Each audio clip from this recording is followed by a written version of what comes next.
Travel Michigan. I'm Dave Lorenz, and boy, we have some great events that, of course, happen all throughout the state, and get to tell you about some of those each week here on the Travel Michigan program. Of course, you know I love the UP. I love heading up to the UP. Doesn't matter what time of the year it is, because it's just a fantastic place. And one of my favorite places in the Upper Peninsula is the Porcupine Mountains, where my wife and I actually honeymooned 28 years ago. We're going to find out what's happening up there very soon next by introducing you to Angie Foley. She is Programs Administrator for the Ontonagon Convention and Visitors Bureau. Angie, welcome to the program.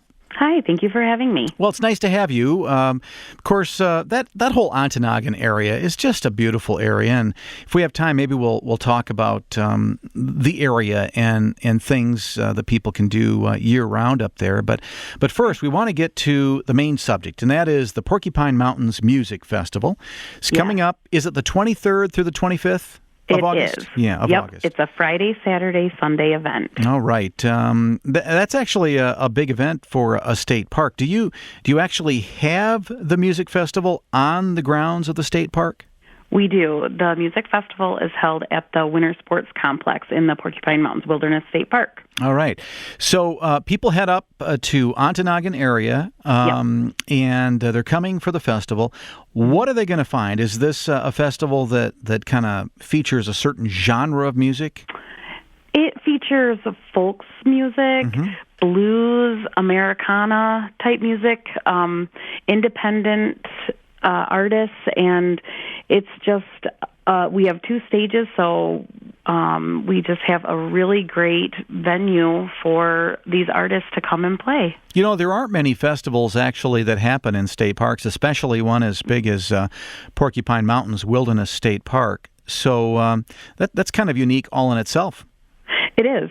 It was started, this is our 9th year, and it was started by a small group of people within the Friends of the Porkies, and it's grown every year, and we now have 2 stages, and it's a great event. We fill up our park campground and the local area lodging, so this has just been a great event all around for the local economy, great for people to come and visit us and see, so they get to experience all this wonderful music in our state park, so then they get to take part in other things in the area. So it's really nice. People might be surprised to hear about organizations like the Friends of the Porkies. The Passport program that we all have an opportunity to purchase when we get our car's license plates for just, I think it's $10, $12, whatever it is.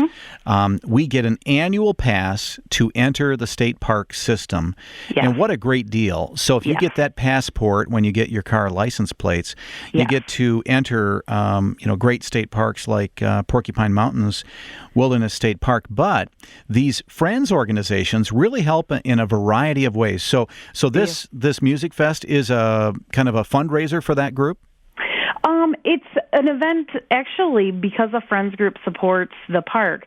Really how it came about was they picked the weekend that the park had the lowest amount of visitors, and now we have the highest amount of visitors. So doing something to enhance the park, to bring in more people. And so, yes, it does bring in money to the Friends, but it also brings in people to the park. And so, yes.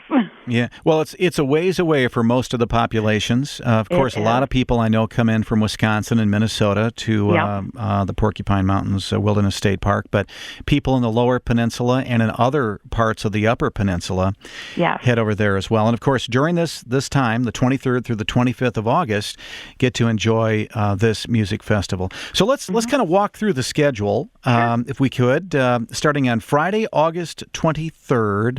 What can people plan to see? They can see Academy 4, which is a female 4-piece female band. Saint Anyway, they are a returning group. Trina Hamlin, I just read about her, and she has had some of her songs on TV shows, and she plays the harmonica is the picture that they have, so she looks like she can really rock. Root Stand, and then the close for that night is Audie Blaylock and Red Line. So if you're a folk music fan, you might know some of these names. Yep. And then on our second stage, we have Dale Miller and Linda Garrett, Louis Ledford, Jimmy and the Band of Souls, and Seth Bernard and May Erlewine, and they are returners as well. So it's nice because every year we get bands that are new to us and bands that return, or sometimes they come every other year. So we get it. So it's a nice roundabout. People get to experience new people plus some of the favorites. So the looks like your final performance of the evening is at 9:00. So it probably wraps up around 11 or so. Our festival dance, we try to wrap up by 9:00. The last performance is 7:30 on that Friday, so we have our beautiful natural lighting, so we do try to I see. Yeah, in fact, it says festival ends at 9:00. I get it. Yes. Okay, great. Yes. So now, on Saturday, looks like your gates open at noon, and who's performing that day? We have Jonathan Bird, the Torn Aparts, Seth Bernard and May Erlewine are performing again. They're actually, I believe, out of the Ann Arbor area. Jeffrey Foucault, Mary Cutterfellow, Northern Magnolia, the Barley Jacks, Charlie Parr, who is a favorite and a returner. And then our Saturday night headliner is Shamikia Copeland. And she has a great bio on our website. She is a blues singer. She's in her young 30s, and she is going to have a great performance. She has all these accolades that people can read about, so we're really excited to have her. That's great to have kind of the bigger names in blues or folk as well. And on Sunday, any other different performers that day? We do. We have Yvonne Blake, Tin Can Gin, a couple repeat performances, some other artists who were playing on Friday and Saturday, Green Tea, and then everyone's favorite, Gandalf Murphy and the Slambovian Circus of Dreams. Yeah, everybody's favorite. They're one performance only, so you got to come for Sunday. That's 5:45 on that Sunday. So when people are coming up for the Porky's Music Fest, where do they generally stay? Right there in Ontonagon? They do. We have a lot of people camp, so they might stay in Union Bay Campground or at the organization campground. And then it starts spreading out from there. We have our local lodgings. We have lodgings in White Pine. They come Ontonagon way. And or a lot of people stay. They've made friends or they have family here, so they come and stay with them. And people can find all of our lodging sites on porcupinemountains.com. Good idea. How about dining options? Are there restaurants that'll be open this weekend? There are. There are restaurants in Silver City, White Pine, and Ontonagon. So they have a variety of local choices. And, if you're not familiar with the area, the names of the towns kind of give you a feeling for that beautiful area, just covered in vast forest and with Lake Superior on the shoreline, of course. Yeah. And it truly is a spectacular place, and just a little jaunt away, it's Lake of the Clouds and other fantastic features. So just a great place, and maybe no better time to visit than during the Porcupine Mountains Music Festival, August 23rd through the 25th.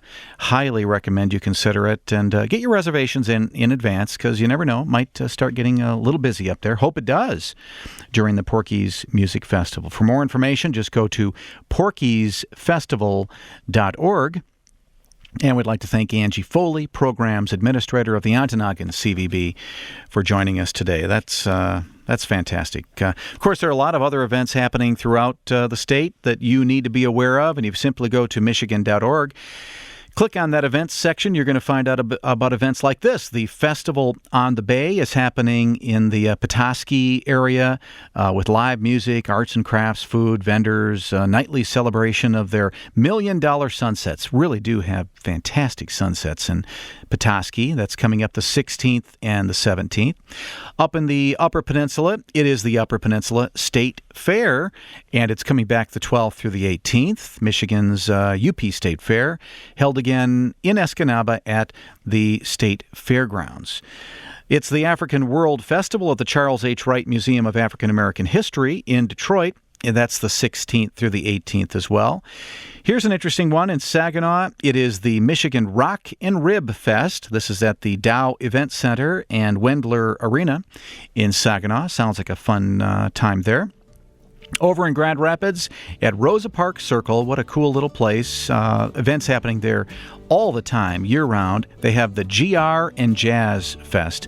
That's the 17th through 18th. There are just many, many, many other events happening throughout the state. So go to that events section. You're going to find out about events like the Danish Festival in Greenville coming up the 16th through the 18th as well.